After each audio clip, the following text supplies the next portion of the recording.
Wyt ti'n mynd i'r dre heddiw? Ydw, dwi'n cael coffi gyda ni am 11. Pam? Gai lift gyda ti?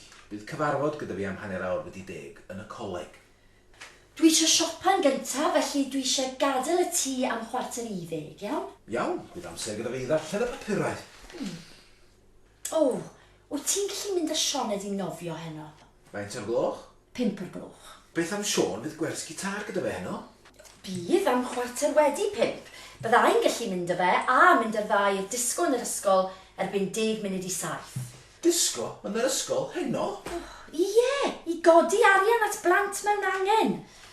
Bydd yn gorffen am 1/2 wedi 8. Bydd gyda fi amser i fynd i weld mam yn yr ysbyty cyn nôl y plant. Felly bydd pawb nôl yn y tŷ cyn 9 o'r gloch. O, gobeithio wir. Mae'n ddiwrnod hir. Pam? Mae Aled ag eraill eisiau mi fynd i'r llew coch heno, i'r quiz. Maen nhw'n codi arian tuag at plant mewn angen. O ie. Ydy'n bosib i ti nôl fi? Tua 11? Dy nôl di tua 11. Ar ôl diwrnod mor brysur. Ti'n jocan.